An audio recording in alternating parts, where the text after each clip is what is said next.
আসসালামু আলাইকুম। আমি পপি। দীর্ঘ ২৮ বছর চলচ্চিত্রে কাজ করেছি, অনেক সুনামের সাথে, সম্মানের সাথে। কোটি কোটি দর্শকদের ভালোবাসা পেয়েছি, ইন্ডাস্ট্রির মানুষের ভালোবাসা পেয়েছি। কিন্তু এই মুহূর্তে আমি ক্যামেরার সামনে কথা বলছি একজন ব্যর্থ মানুষ হিসাবে। ব্যর্থ মানুষ বলছি এই কারণে, সবার মন জয় করতে পারলেও দীর্ঘ ২৮ বছর আমি যাদের জন্য কাজ করেছি, যাদেরকে এই হাতে লালন পালন করেছি, তাদের কাছে আমি অযোগ্য একজন মানুষ। তাদের মন মতো চলতে পারিনি, তাদের মনের মতো করে নিয়ন্ত্রিত হতে পারিনি। হয়েছি, একসময় হয়েছি, কিন্তু এখন হতে পারি না। তার করে বলেছি আমি একজন ব্যর্থ মানুষ। একটা মানুষ তো সবসময় সবার কাছে ভালো হতে পারে না, সব সময়ের জন্য ভালো হতে পারে না। আমি যখন ইনকাম করেছি, দু হাতে দিতে পেরেছি, লুটাতে পেরেছি, তখন আমি আমার পরিবারের কাছে অনেক প্রিয় একজন মানুষ ছিলাম। এখন দিতে পারি না হয়তো তাদের প্রয়োজন অনুযায়ী, যার কারণে আমি এখন তাদের কাছে গলার কাটা, শত্রু এবং অপছন্দের একজন মানুষ। দীর্ঘ 2 দিন যাবৎ আমি আসলে দেখলাম যে আমার পরিবার কতটা নিচে নামতে পারে, কতটা হীন পরিচয় দিতে পারে, কত হিংস্র ব্যবহার করতে পারে, কত নোংরা শব্দ ইউজ করতে পারে। সাথে আমার মিডিয়া, তারাও আমার একসময় চলার পথের সঙ্গী হিসাবে কাজ করেছে। মিডিয়ার কাছ থেকে সবসময় আমি সহযোগিতা পেয়েছি, ভালোবাসা পেয়েছি, সাপোর্ট পেয়েছি। কিন্তু আমার পরিবারের কয়েকটা মানুষের মিথ্যা কিছু কথাবার্তা, মিথ্যা অভিনয়, মিথ্যা নাটক, মিথ্যা অভিযোগ বলার সাথে সাথে যে মানুষগুলো আমাকে সব থেকে বেশি চেনার কথা, জানার কথা, সাপোর্ট করার কথা, সেই মানুষগুলো ওই মানুষগুলো আমার পরিবারের মানুষগুলোর কথা অনুযায়ী আমাকে ভুলভাবে আমার দর্শকদের কাছে বলেন, বাংলাদেশের মানুষের কাছে খুব বাজেভাবে উপস্থাপন করেছে। তো এর থেকে দুঃখজনক আর কিছুই হতে পারে না। যাদের জন্য কাজ করেছে আজকে তারা কেউই আমার না। এই জন্য হয়তো আল্লাহ বলে, যার যার জীবন হিজ হিজ হুজ হুজ, কিয়ামতের মাথায় কেউ কাউকে চিনবে না। তো একটা মেন পয়েন্টে আসি। আজকে যে অভিযোগগুলো আমার মা আর বোন করছে, খুব স্ট্রংলি আমি প্রতিবাদ করলাম। এর পুরোটাই মিথ্যে, বানোয়াট, এবং তাদের স্বার্থ উদ্ধার হয়নি বলে আজকে সত্য একটা জিনিসকে অসত্য বলে প্রমাণিত করার চেষ্টা করছে। আমি একজন শিল্পী মানুষ, আমি কি ভূমিদস্যু? আজকে যাদেরকে আমি এই 2 হাতে ছোটবেলার থেকে লালন পালন করেছি, যাদেরকে আমি মানুষ করেছি, আমার জীবনের অনেকগুলো সময়, সুন্দর একটা সময়, প্রতিটা মানুষের একটা সুন্দর সময় থাকে নিজের জীবন উপভোগ করার সময়, সেই সময়টা আমি তাদের জন্য ব্যয় করেছি, তাদের পিছনে ব্যয় করেছি, তাদেরকে মানুষ করার জন্য। কারণ আমার বাবা মায়ের সন্তান আমার সন্তান না, কিন্তু আমার তারা কিন্তু আমার দায়িত্ব না। তারপরেও আমি আমার ভাই বোনদেরকে নিজের সন্তান হিসেবে লালন পালন করেছি, দায়িত্ব পালন করেছি। নিজের ভবিষ্যৎ, নিজের ভালো লাগা, মন্দ লাগা, অনেক কিছুই বাদ দিয়ে দিয়েছি শুধু আমার ভাই বোনদেরকে মানুষ করার জন্য। কিন্তু এখন এসে দেখলাম মানুষ তো হয়নি, হিংস্র কিছু পশুও বলবো না, পশুরা তো আসলে খুব কৃতজ্ঞতা থাকে পশুদের মধ্যে, কিন্তু এদের মধ্যে সেই কৃতজ্ঞতা বোধটুকুও নেই। আর উপরের দিকে থুতু ফেললে তো নিচের দিকেই আসে। কাদের নামে অভিযোগ করব? অভিযোগ তো আসলে করে বাইরের লোকদের মানে নামে। আর আমি যেহেতু আমার ভাই বোনদেরকে, আমার বাবা মাকে অনেক ভালোবাসি, যার কারণে আমার জীবনে আমি অনেক কিছু ফেস করেছি তাদের দ্বারা। নির্যাতিত হয়েছি, লাঞ্ছিত হয়েছি, অপমানিত হয়েছি। নিজের এত বছর যে আমি ইন্ডাস্ট্রিতে ইনকাম করেছি, তারা আমার সাথে বেইমানি করেছে। আমার সমস্ত অর্থ আমার কাছ থেকে নিয়ে নিয়েছে। আমার টাকা দিয়ে কেনা সয় সম্পত্তি কোনো কিছুই আমার নামে ছিল না, আমার প্রত্যেকটা ভাই বোনের নামে ছিল। আমার অ্যাকাউন্টগুলো শূন্য ছিল এবং আমার গাড়ি, শুধু আমার দেহটা ছাড়া আমার কোনো কিছুই আমার ছিল না, সব কিছুই তাদের আন্ডারে ছিল। হ্যাঁ, আমিও তাদের আন্ডারে ছিলাম। তো একটা পর্যায়ে এসে মানুষের জীবনে বেঁচে থাকার জন্য কিছু না কিছু প্রয়োজন হয়। তো বেঁচে থাকার মতো শুধু আমার জানটা ছিল হয়তো। তো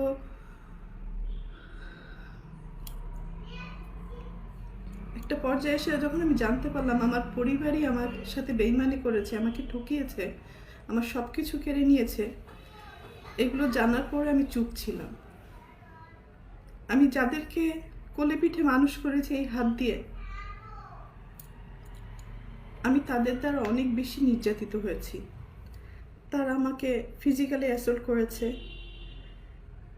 আমার টাকা চুরি করে আমাকে মারার প্ল্যান করেছে, আমাকে খুন করে ফেলার জন্য টাকা দিয়েছে খুনিকে। আমার আপন ভাই এটার সাথে জড়িত, আপন বোন জড়িত, আর একটা সামির নামে একটা ছেলেকে পালক নিয়েছিলেন। তারপরও আমি অ্যাকসেপ্ট করেছিলাম যে ঠিক আছে, একটা মানুষ তো, একটা বাচ্চাকে লালন পালনের দায়িত্ব নিয়েছিলাম। তো পরবর্তীতে দেখলাম এটা যখন হাতে পায়ে বড় হয়ে গেছে, তখন ওই হাত দিয়েই আবার আমাকে আঘাত করেছে। অনেক সময় এইগুলো কিন্তু আমার মুখের কথা না, এটা সত্য ঘটনা। এটা থানায় জিডি হয়েছে, মামলা হয়েছে এবং তাদেরকে আটক করা হয়েছিল এই ক্রাইম করার জন্য।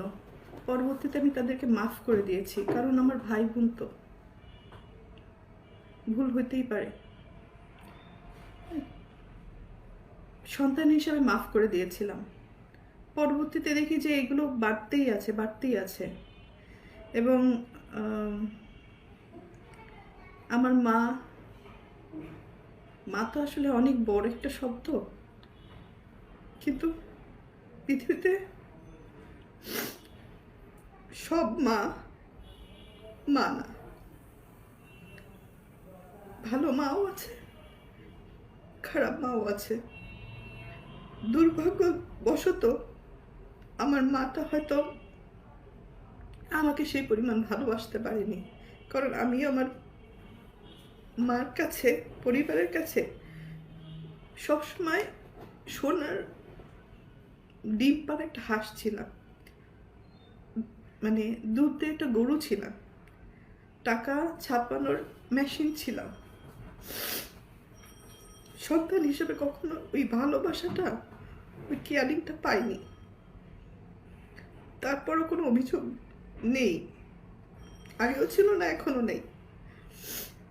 আর আমি আমার মনকে বুঝ দিয়ে নিয়েছি, আর পাবো না কখনো তাদের কাছ থেকে সেই ভালোবাসাটা। কারণ একটা মানুষ যখন মেশিনে পরিণত হয়, তখন তার মূল্য মেশিন হিসাবেই থাকে, মানুষ হিসাবে থাকে না।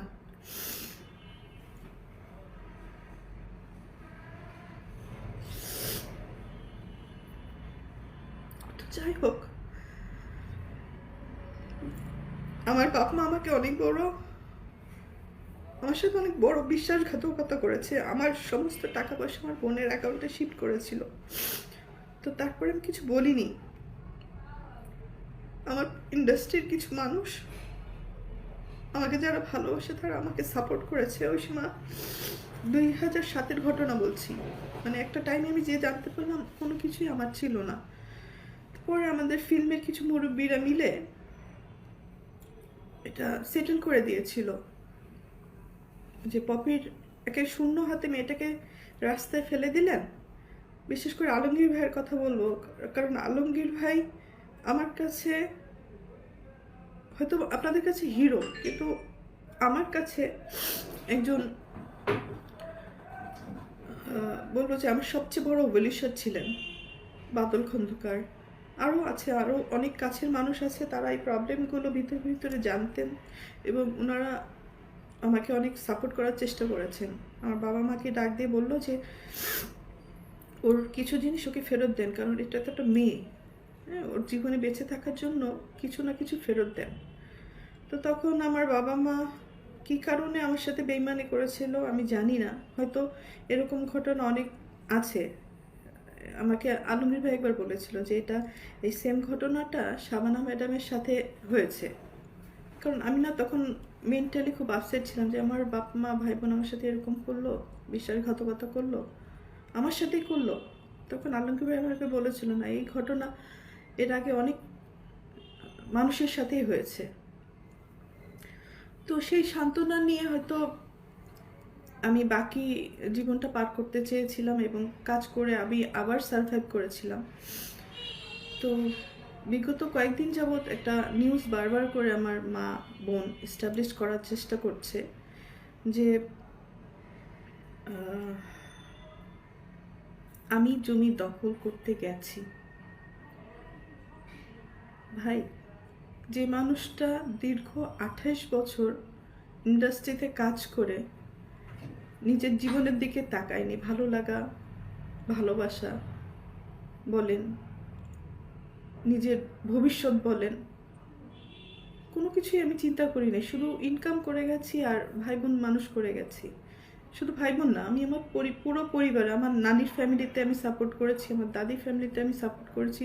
আমার কন্ট্রিবিউশন শুধু আমার ভাই বোন না, সব জায়গায় যতটুকু পেরেছি আমি সবাইকে সাহায্য করেছি। আমার মন মানসিকতা একেবারে ডিফারেন্ট। মানে আমি একা ভালো খাবো, ভালো থাকবো, আমি সবাইকে নিয়ে ভালো থাকতে চেয়েছি, ভালোভাবে বাঁচতে চেয়েছি। তো সেই পরিপ্রেক্ষিতে আসলে সবাইকে হেল্প করা। আমার নানি বাড়িতে যান, তার বাসায় যে সে যে ঘরটাতে থাকে সেই ঘরটাও কিন্তু আমার টাকা দিয়ে তোলা। আমার মা যে ঘরটাতে এখন খুলনাতে থাকে সেই ঘরটাও আমার টাকা দিয়ে তোলা। যে ভাড়াটে বাড়ির কথা উনি বলছেন সেই ঘরটাও আমার টাকা দিয়ে, আমার কষ্ট অর্জিত টাকা। রোদে পড়েছি, বৃষ্টিতে ভিজেছি, মানুষের অনেক ভালো কথাও শুনেছি, মানুষের অনেক মন্দ কথাও শুনেছি, অনেক ভালো গালিও দিয়েছে, আবার ভালো কথাও বলেছে, সম্মানও পেয়েছি, দুর্নামও পেয়েছি। তো সব কিছুর ঊর্ধ্বে হচ্ছে আমি একজন মানুষ। তো আমি আমার ফ্যামিলিকে সাপোর্ট করতে যে এই যে ঘরের কথা বলছি, সেই ঘরটা কিন্তু আমার বাবার 11 কাঠা জমি। তো 11 কাঠা জমির মধ্যে আমি আমার চাচার কিছু জমি কিনে রেখেছিলাম, মানে ফ্যামিলি প্রপার্টি, ফ্যামিলির সম্মান রক্ষা করতে যেয়ে আমি ফ্যামিলি কিছু প্রপার্টি কিনেছি। তো আমার চাচার অংশ কিনেছি, আমার ফুপুর অংশ কিনেছি, আমার বাবারও কিছু অংশ বিক্রি করে দিয়েছিল বাইরে, পরে আমি নিয়েছি কিনে এবং ওখানে ঘর তুলে দিয়েছি। তো কিছু অংশ আমি কিনেছিলাম যেটা রাস্তার সহকারে রেজিস্ট্রি হয়েছিল। মানে আমাকে জমি যখন কিনি তখন আমাকে জমির পিছনের অংশ দেওয়া হয়। তো পিছনের অংশে যেতে গেলে আপনারা সবাই জানেন এটা নর্মাল একটা জিনিস, বাড়ির পিছনের অংশ যদি কিনি তাহলে পিছনের অংশে যাওয়ার জন্য নিশ্চয়ই আমি হেলিকপ্টার দিয়ে যাব না বা ক্রেন দিয়ে ওখানে নামবো না, আমাকে যাওয়ার জন্য রাস্তা দিয়ে যেতে হবে। তো রাস্তাটা হচ্ছে আমার বাবা এবং চাচার জমির মাঝখান দিয়ে রাস্তাটা, যেখানে আমি আমার কেনা জমিতে আমি পৌঁছাতে পারবো। তো এই জমিটা রেজিস্ট্রি হয় 2008-এ। রেজিস্ট্রি হওয়ার পরে আপনারা, আমি সব প্রমাণ দিয়ে দিচ্ছি, ওই জমিতে এখনো পর্যন্ত আমি যেতে পারি না, ঢুকতে পারি না। কারণ কি, আমি যে ঘরগুলো তুলে দিয়েছিলাম ওই ঘরগুলো থেকে ভাড়া আসে, এই ভাড়া দিয়ে কিন্তু আমার বাবা চলতেন। একটা সময় আমার এই সেজ বোনের কন্ট্রোলেই ছিল এই ভাড়াগুলো। আমরা ঢাকায় থাকতাম, উনি ওখানে দেখাশোনা করতো এবং এই ভাড়াগুলো সে তার পকেটে নিত। যাই হোক, আমরা একটা পর্যায়ে ধরেন করোনার আগে আগে জানতে পারলাম, মানে কার কথা কি বলবো, মাফ করে দিবেন, মানে আমার পরিবারের কথা আজকে আমাকে পাবলিকলি বলতে হচ্ছে। এর থেকে দুঃখ, লজ্জার আর কিছুই হতে পারে না। মানে আমার এই বোনটা একটু বেপথে চলে যাওয়ার কারণে আমার বাবা 2019-এ বেপথে, মানে সে ওখানে কিছু অনিয়ম শুরু করেছিল,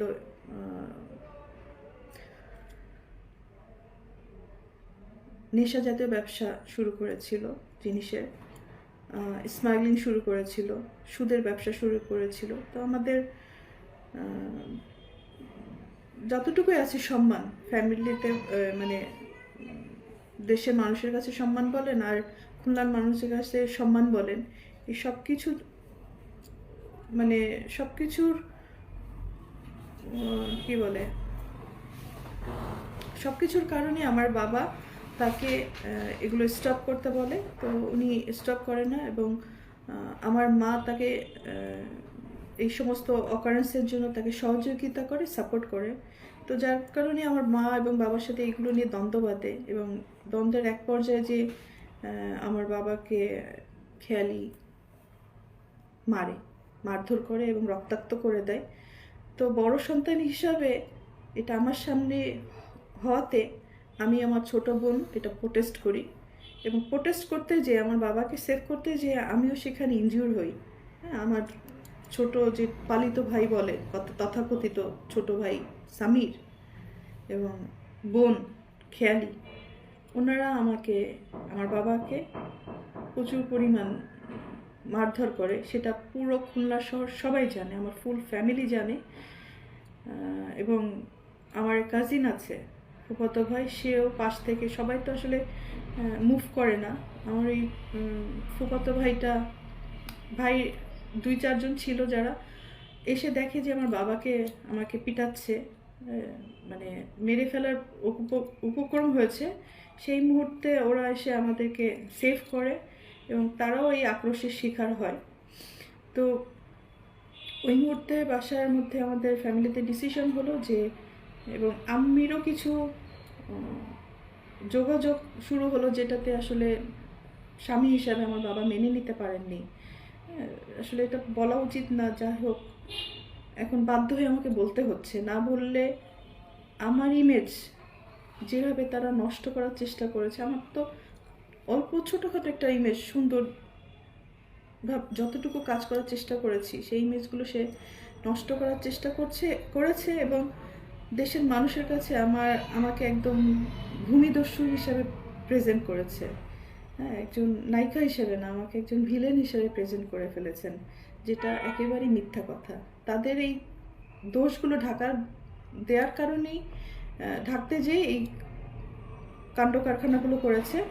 তো মেন কথাতে আসি। তো ওই সময় আমার বাবা তাকে ডিভোর্স দিতে চেয়েছিলেন এবং বাসার থেকে দীর্ঘ 4 বছর আমার মা এবং বোনকে আমাদের বাড়ি থেকেই উনি বের করে দিয়েছিলেন। এটা আমাদের ফিল্মের সবাই জানে, আমাদের পরিবারের সবাই জানে, খুলনাবাসী সবাই জানে। এবং আমার বাবা অতিষ্ঠ হয়ে মারধর খেয়ে পরে উনি থানাতে জিডি করেন, আমাদের খুলনা সোনাডাঙ্গা থানা। 2019-এ 14 মে একটা জিডি আছে, এটা আমি দিয়ে দিব বা আপনারা খুঁজলে সবাই পাবেন। ওই সময় থানার ওসি সাহেব হয়তো উনি আপনাদের ভালো করে ব্রিফ করতে পারবে ঘটনাটা। এবং র্যাবে আমার বাবা যে কমপ্লেন করে আমার এই বোনের নামে, তো ওইটার একটা আক্রোশ ছিল, যার কারণে আজকে আমাকে খুব নোংরাভাবে দর্শকদের কাছে প্রেজেন্ট করেছেন আমার মা এবং আমার বোন। তো আমি আরেকটা কথা বলি, সেদিনকে যে আমি খুলনাতে গিয়েছিলাম, খুলনাতে যার মেন কারণ হচ্ছে ওয়াসা আমাকে চিঠি দিয়েছে, যেহেতু আমার ইলেকট্রিক্যাল লাইন এবং ওয়াসার লাইন, আমার নামে যে লাইনটা আছে, এটা অবৈধভাবে আমার মা বোন দখল করে রেখেছে এবং এটা ভাড়াটারা ইউজ করে। হ্যাঁ, এই ভাড়াটে বাড়ির টাকাটা ওনারা নেয়। হ্যাঁ, ওনারা বলছেন আমি দখল করেছি, তো দখল যদি করি আমি, তাহলে আমার মা বোন কীভাবে টাকাটা, মানে আমার বাবা মারা যাওয়ার পরে রীতিমতো তারা ওইখানে কবজা করেছে এবং দখল করার চেষ্টা করছে। তো তারপর আমি বলছি যে, মনে করেছি যে আমার মা বোনই তো, খাইলে খাক, আমি ওটা দেখিও না, নেও না, আমি যাইও না, আমার রাস্তা আটকায় রাখার পরেও। তো যেহেতু তারা ওই ইলেকট্রিকের লাইন এবং ওয়াসার লাইনটা অবৈধভাবে ইউজ করছে, তারা কোনো টাকা পয়সা পরিশোধও করে না, অনেক টাকা বকেয়া পড়ে যায়, পরে দেখা যায় যে আমার এই বিলগুলো সব পরিশোধ করতে হয়। ভাই, আমি তো মানুষ, কাহাতক করব, কতক্ষণ করব, কতদিন করব? আমার নিজের জীবনের দিকে তো তাকাতে হবে। তো যার কারণে অফিসিয়াল চিঠি পাওয়ার পরে আমি ওখানে প্রেজেন্ট হই। প্রেজেন্ট হওয়ার পরে ওয়াসার একটা শুনানি ছিল যে ওয়াসার যে লাইনটা, আমার এই লাইনটা ছিল আমার চাচির নামে, যেটা আমার বাবা ওনার ওখানে ইউজ করতেন, কিন্তু পরবর্তীতে এটা মানে এটা একটা অবৈধ লাইন বলা হয়। তো যার কারণে অনেকগুলো টাকা, আব্বু মারা যাওয়ার পর অনেকগুলো টাকা বিল বকেয়া পড়ে যায়। পরে ওটা আমার বোন দিতে অস্বীকার করার পরে আমি ওই বিলগুলো পরিশোধ করি এবং আমার চাচিকে বলি যে উনি এই লাইনটা কি করবেন। তখন বললো যে পপি, তাহলে তুমি টাকা পরিশোধ করছো, তুমি এই লাইনটা তোমার নামে নিয়ে নাও। তো আমি তখন বললাম যে ঠিক আছে, আমাকে দিয়ে দেন। ওয়াসা এটা ইনকোয়ারি করে অফিসিয়াল লিগ্যাল কাগজপত্র প্রসিডিউর করার পরে আমাকে পারমিশন দিয়েছে। তখন ওয়াসা আমাকে চিঠি দিল যে আপনি আসেন অন দ্য স্পটে, এটা আমরা ইনকোয়ারি করব। তো ওই কারণে কিন্তু আমার ওখানে যাওয়া। এই রাস্তাটা আমাকে না দেওয়ার কারণে, না দেওয়ার জন্য ওনারা এই নাটকগুলো সাজাচ্ছেন এবং নোংরা কথা বলছেন, যাতে এই রাস্তাটা না দেওয়া লাগে, মানুষকে ডাইভার্ট করছেন। এবং একটা জিনিস খুব সূক্ষ্মভাবে দেখবেন যে আমার পার্সোনাল লাইফ নিয়ে তারা বেশি খুব উৎসাহিতভাবে দর্শকদের কী জন্য বোঝানোর চেষ্টা করছেন। তো জমি দখল এক সাবজেক্ট, আমার পরিবার নিয়ে, আমাকে নিয়ে নোংরা কথা বলা এটা আরেকটা সাবজেক্ট।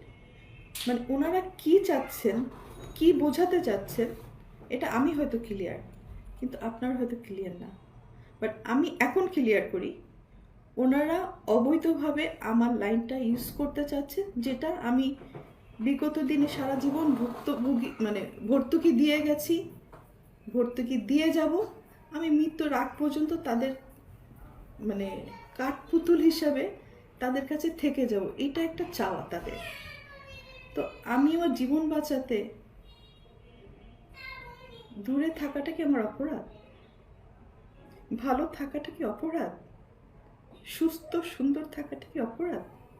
যদি এটা অপরাধ হয়ে থাকে তাহলে আমি অপরাধী, তবে ভূমিদস্যু হিসাবে আমি অপরাধী না। আমি আমার মাকে, আমি কিছু ভিডিও ক্লিপিংস দিব আপনাদেরকে, আপনারা দেখে জাজমেন্ট করবেন, এটা কি কোনো মা? এটা কি কোনো বোন? আমি নিজে অবাক হই যে আমি কাদের জন্য করেছি, কেন করেছি। এই সমস্ত কোশ্চেনে নিজের কাছে নিজে করতে করতে এখন আমি না মানে অনেক হিসাব মিলাতে পারি না, যার কারণে আমি সব কিছু থেকে দূরে চলে গেছি। আমি আর কতদিনই বাঁচব, যে কদিন বাঁচতে চাই একটু সুন্দরভাবে বাঁচতে চাই, একটু ভালো থাকতে চাই, একটু ভালো খেতে চাই, আল্লাহ খুদার নাম করতে চাই। আমার ফ্যামিলির কারণে আমি যতটুকু কাজ করতে যেয়ে মানুষের গালি খেয়েছি, যতটুকু পাপ কামাইছি, এগুলো সব কিছু মুছে ধুয়ে আমি সুন্দরভাবে মরতে চাই। এটা যদি আমার জন্য অপরাধ হয়ে থাকে, আমি অপরাধী ভাই। আর কিছু বলার নেই আমার। আমি কাগজ, পেপারস, ডকুমেন্ট সব আমি এই লিঙ্কে হয়তো দিয়ে দেব। আমার যারা সাপোর্ট করেন, আমার ওয়েলিশ যারা আছেন, মিডিয়ার সাংবাদিক ভাই বোনেরা, তাদেরকেও বলবো যে ভাই, একটা মানুষ যদি ভালোভাবে বাঁচতে চায়, তার নামে এত নোংরা কথা লিখেন না, বলেন না। পরিবারের মানুষ তো তার স্বার্থে আমাদেরকে ইউজ করে, স্বার্থ শেষ হলে চিনে না। আপনারও অন্তত পক্ষে যারা মিডিয়াতে ভালোভাবে কাজ করে গেছে, তাদেরকে অন্তত পক্ষে সম্মানের সাথে প্রেজেন্ট করেন। বিদায়টা যেন সম্মানের হয়, এতটুকুই আপনাদের কাছে চাওয়া। একজনের কথাতে বাজেভাবে একটা মানুষকে প্রেজেন্ট করেন না, অসম্মান করেন না। সুনাম কামাতে অনেক সময় লাগে, বদনাম করতে 1 সেকেন্ড লাগে। অ্যাটলিস্ট আমাকে একটু ভালো থাকতে দেন, একটু দোয়া করেন যাতে আমি ভালো থাকি। আমার মা হয়তো উনি মানসিকভাবে অসুস্থ, এতটুকুই বলবো যে আল্লাহর কাছে, যে আল্লাহ যেন ওনাকে হেদায়েত দান করেন, ওনাকে সুস্থতা দান করেন, ভালো এবং মন্দর বিচার করার তার জন্য বিবেক বুদ্ধি হয়। সন্তান সবাই সমান। যদি উনি সন্তান হিসেবে আমাকে বলে থাকেন, মেনে থাকেন, জেনে থাকেন, তাহলে সন্তান সবই সমান। আমি কিন্তু কারো জমি দখল করিনি। যে মানুষটা সারা জীবন সবাইকে দিয়ে গেছে, আমার ভাই বোনের কাছে আমার কিছুই চাওয়ার নেই, কিছুই পাওয়ার নেই, শুধু একটু সম্মানের আশা করি। আপু কেমন আছেন? ভালো আছেন? ভালো থাকেন। আমিও দোয়া করি আমার ভাই বোন, আমার আত্মীয় স্বজন যেখানে যেভাবে আছেন সবাই ভালো থাকেন, দেশবাসী ভালো থাকে। সবার জন্য ভালোবাসা, ভালো দোয়াত করি। কারোর জন্য আমি ক্ষতিকর মানুষ না। পারলে দিয়েছি, না পারলে কারো ক্ষতি কোনোদিন করি নাই। আমি আমার বাবা মার কাছ থেকে কখনো কোনো কিছু নেয়নি। 14 বছর বয়সে ইনকাম করেছি, আমি করা শুরু করেছি। আমি আমার বাবার কাছ থেকে কবে একটা ঈদের জামা নিয়েছি, পেয়েছি, আমি বলতে পারবো না। আমার মা কবে আমার মাথায় তেল দিয়েছে, দুগাল ভাত খাওয়াই দিছে, আমি বলতে পারবো না। কাজের তাগিদে অনেক কষ্ট করেছি। তো আমি যেখানে আছি অনেক ভালো আছি, সুস্থ আছি, সুন্দর আছি। ঘটে যা দীর্ঘ 28 বছরের ঘটনা, যা যা আমার সাথে হয়েছে, সেটা তো আসলে 28 মিনিট বা 1 ঘন্টাতে শেষ হবে না। অনেক কিছুই হয়েছে আমার সাথে। হয়তো আমি বোকা ছিলাম, আমাকে বোকা বানাতে খুব সহজ হয়েছে। আর আমার যখন একটু চোখ কান খুলেছে, তখনই আমি আমার পরিবারের শত্রু। হ্যাঁ, ওই যে বলে না, বিদেশে রোদে পুড়ে বৃষ্টিতে ভিজে টাকা ইনকাম করে দেশে পাঠায়, আর যারা খরচ করে তারা তো আনন্দে খরচ করে, তারা হিসাব করে খরচ করে না যে কতটুকু খরচ করছি। যতক্ষণ দিতে পারবেন পরিবারে, ততক্ষণই পরিবারের সবার কাছে প্রিয় মানুষ। যখন দিতে পারবেন না, তখন পরিবারে সব থেকে অপ্রয়োজনীয় একজন মানুষ হিসাবে গণ্যিত হয়। ওই যে বলে না, মা ওই গ্রামগঞ্জে বলে, যখন ছেলেমেয়েরা, একজন ছেলে একজন মেয়ে ইনকাম করে, তখন মা বড় মাছের মাথাটা তার পাতে দেয়। আর যখন ইনকাম করতে পারে না, পরবর্তীতে যে ইনকাম করে সেই মাছের মাথাটা প্লেট চেঞ্জ হয়ে যায়। তো আমার বেলায় আমি অনেক কিছুই, হয়তো ফিল্মের নায়িকা, আমি অনেক কিছুই মানে বাস্তব জীবনে দেখেছি। তো এতটুকু বলতে পারি, আমি ক্যামেরায় একজন ভালো অভিনেত্রী। ক্যামেরার সামনে স্ক্রিপ্ট পড়েছি, ডিরেক্টরের ডিরেকশন ফলো করেছি, হয়তো 3বার ন্যাশনাল অ্যাওয়ার্ড পেয়েছি। একজন ভালো অভিনেত্রী হিসাবে পুরস্কৃত স্বীকৃতি পেয়েছি আমি। কিন্তু বাস্তব জীবনে আমি খুবই কাছে একজন অভিনেত্রী। মানে অভিনয়টা আমার দ্বারা হয় না। অনেক কিছু সহ্য করেছি, তো মুখ বুজে সহ্য করাটাই হয়তো আমার পরিবার আমার দুর্বলতা মনে করেছে, আমার ক্ষতি করেছে যারা যারা, তারা সবাই মনে করেছে আমি হয়তো চুপ থাকি, হজম করি, কারো ক্ষতি করি না, এটা আমার দুর্বলতা। কিন্তু মানুষের যখন দেয়ালে পিঠ থেকে যায়, তখন সে একটা না একটা পর্যায়ে প্রোটেস্ট করে। তো আজকে আমার এই বক্তব্যটা হচ্ছে অন্যায়ের বিরুদ্ধে প্রোটেস্ট করলাম। মা বলে যে সমস্ত কথা ইমোশনালি মানুষকে ব্ল্যাকমেলিং করে, আমি এর আগেও তাকে মাফ করে দিয়েছি। আমার মা কথায় কথায় বলে যে আমাকে খাট কিনে দিল না, আমাকে মোবাইল কিনে দিল না, আমাকে টিভি কিনে দিল না। ভাই, একটা পরিবারে যখন একজন উপার্জন করে, সে যখন কোনো কিছু কিনে নিয়ে আসে, ধরেন আমি একটা ফ্যান কিনে নিয়েছি, তখন কি আমি বলবো যে মা এই ফ্যানটা আপনার জন্য শুধু আপনিই বাতাস খাবেন আর বাকিরা কেউ খাবে না? বা আমার বাসায় আরও 5জন লোক আছে, 5টা ভাই বোন আছে, তো আমি কি ফ্যান কিনলে আমার মার জন্য একটা কিনবো, আমার 5টা ভাই বোনের জন্য 5টা ফ্যান কিনবো? একটা টিভি যখন কিনে নিয়ে আসি, তখন আমি আমার মাকে বলবো যে মা আপনার জন্য একটা টিভি কিনে নিয়েছি, এবং আমার আরও 5টা ভাই বোন আছে, এই 5টা ভাই বোনের জন্য 5টা টিভি কিনেছি। একটা ফ্রিজ যখন কিনেছি, আমি তো সংসারে সবার জন্য কিনেছি।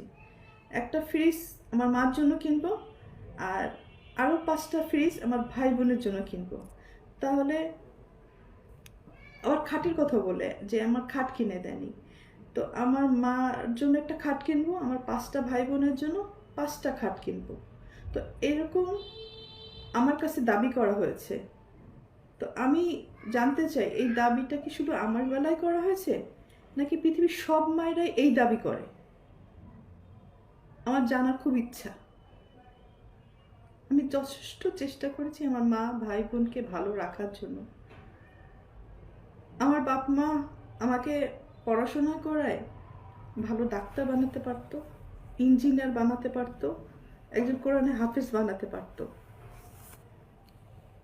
অনেকে ব্যঙ্গ করে বলে আপনার মা আপনাকে নায়িকা বানাইছে।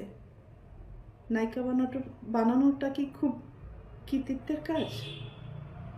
নায়িকা বানালে তো একটা ভালো ফ্যামিলিতে বিয়েও হয় না।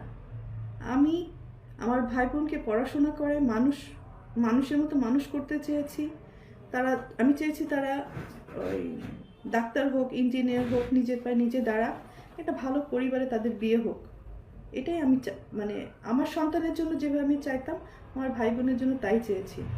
কিন্তু মা হিসাবে আমার মা আমার জন্য কী চেয়েছে, আমার ভাই বোনদের জন্য কী চেয়েছে। তো ওই যে বললাম না, ভালো মা খারাপ মা পার্থক্য আছে। কেউ দুধ বেচে মদ কেনে, আবার কেউ মদ বেচে দুধ কেনে। তো পার্থক্যটা হচ্ছে অনেক কিছুই। এনিওয়ে, বিদায়টা এভাবে নিব। আপনারা সবাই আমার জন্য দোয়া করবেন যাতে আমি বাকি জীবনটা ভালো করে থাকতে পারি। আর এই যে বলে যে আমি মানে তাদেরকে মারার হুমকি দিয়েছি, ভাই যে গড়ে সে কি ভাঙে? আমি তো পারি নাই ভাঙতে, তাহলে তো আমি তাদের ভাঙার চেষ্টা করতাম। আমার বোন বলেছে আমি তাকে মেরেছি, দূর থেকে একটা ফুটেজ দিয়ে যে আমি তাকে মেরেছি। মারা তো হচ্ছে চর মারা, জুতা খুলে মারা বা পিটানো, এগুলোকে মারা বলে। আমার মুখের সামনে ক্যামেরা ধরেছে, আমি ক্যামেরাটা নিয়ে ফেলে দিয়েছি। আমি তো কোনোদিন বলতে পারবো না আমি শাসন করেছি আমার ভাই বোনকে, কিন্তু কখনো কাউকে আমি মারিনি, বরং তাদের কাছ থেকে মার খেয়েছি। হ্যাঁ, তারা আমাকে মারার চেষ্টা করেছে আমার টাকা পয়সা সয় সম্পত্তি হাতিয়ে নেওয়ার জন্য, হজম করার জন্য। ঠিক আছে, আমার ফ্যামিলিতে আপনি একটু জিজ্ঞাসা করবেন আমার কোন বোনটা কত টাকা ইনকাম করে বা কি চাকরি করে, কত টাকা ইনকাম করে, আমার ভাই কয় টাকা ইনকাম করে, কি চাকরি করে। হ্যাঁ, তো আমার ফ্যামিলিতে একমাত্র উপার্জনের মানে সোর্স কিন্তু আমি ছিলাম। এখন হয়তো বড় হয়ে গেছে তারা, যে যার মতো, আমাকে চিনে না। যাই হোক, আমার এটা নিয়ে আফসোস নেই, চিনতে হবে এমন কোনো কথা নেই। আমার ভাই বোন এবং মাদের কাছে একটাই অনুরোধ, আমাকে চেনার দরকার নেই, আমাকে শুধু একটু ভালো থাকতে দিলেই আমি খুশি, আমাকে একটু সুন্দরভাবে বাঁচতে দিলে আমি খুশি, আমার কিচ্ছু লাগবে না। কারণ আমি সবাইকে দিয়ে এসেছি, আমি কারোর কাছ থেকে কিছু নিইনি। আমার ভাই বোন আমাকে খুন করতে আসে, এই যে কদিন আগেও আমাকে যখন খুন করতে এসেছিল আমি তাকে মাফ করে দিয়েছিলাম। সামি নামের যে ছেলেটা এবং আমার আপন ভাই মিলে আমাকে খুন করতে এসেছিল, আমি মাফ করে দিয়েছি। কিন্তু কয়েকদিন আগে বসুন্ধরায় ডাকাতি করতে যে ধরা পড়েছে ডিজিএফ এর পরিচয় দিয়ে, সেখানে কি মাপ পাবে? এগুলো কিন্তু আমার ওই ছোট বোনটার কর্মফল। একটা বাচ্চাকে আনলেই হয় না বা জন্ম দিলেই হয় না, তাকে লালন পালন করতে হয়, মানুষ করতে হয়। আমার মা অন্যায় কাজে সাপোর্ট না দিয়ে ভালো কাজে সাপোর্ট করলে, শাসন করলে আজকে তারা এই পথে যেত না। হায় রে দুনিয়া, একটা কথা না বললেই না।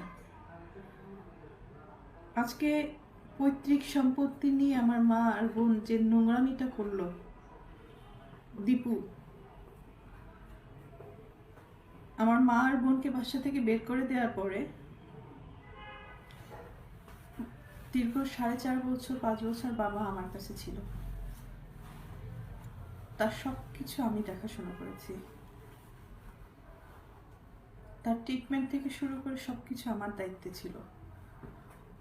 তো অনেকবার সে হসপিটালে গেছে, অনেকবার সুস্থ হয়ে বাসায় ফিরেছে। তো এই সম্পত্তির কারণে অনেক বড় বড় ঘটনা আমার সাথে হয়েছে, শেষের দিকে আব্বুর সাথেও হয়েছে। মানে বাবা যখন হসপিটালে ছিল, মানে তার ট্রিটমেন্টের সমস্ত টাকা পয়সা আমার টাকা। আমার এফডিআর ভেঙে আমি 1 কোটি টাকা কম হবে না, বেশি হবে, মানে যদি এটা বলতে হয়। আমি তার পিছনে আমার এফডিআর ভেঙে পেমেন্ট করেছি, সেই রিসিট বলেন, প্রমাণ বলেন, সব আমার কাছে আছে। স্টেট ব্যাংকের স্টেটমেন্ট উঠালে তো পাওয়া যাবে, এবং আপনারা হসপিটালে খোঁজ নিলেই পাবেন। অথচ যার সম্পত্তি নিয়ে এত নোংরা কথাবার্তা হচ্ছে, দখলদারি নিয়ে এত কথাবার্তা হচ্ছে, তারা কিন্তু একটা টাকাও খরচ করেনি আমার বাবার অসুখের সময়। যেই মারা গেল সেই তার সম্পত্তি নিয়ে ভাগাভাগি করছে, ব্লেম দিচ্ছে, নোংরামি করছে, দখল বুঝে নিচ্ছে। আর দীপু, বাবার লাশটাও ধরতে চাও নাই। আর আজকে বাবার সম্পত্তি নিয়ে কত রকম নোংরামি করছো। কোথায় ছিল এই সমস্ত? মানে তখন একবার চিন্তা করা উচিত ছিল, যার সম্পত্তি নিয়ে তুমি লাফালাফি করছো, ভোগ দখল করার চেষ্টা করছো, সেই লোকটাকে সারা জীবন গালি দিছো, তার সাথে দুর্ব্যবহার করছো, তার চেহারাও দেখো নাই। সব প্রমাণ কিন্তু আমার কাছে আছে, এটা আমি এখন দিব তোমাকে, যেত না। যাই হোক, শেষটা এটাই বলবো, আপনারা সবাই ভালো থাকেন, আমাকেও ভালো থাকতে দেন, সম্মানের সাথে যেন আমার মৃত্যু হয় এই কামনাটুকু করে আমি বিদায় নিই।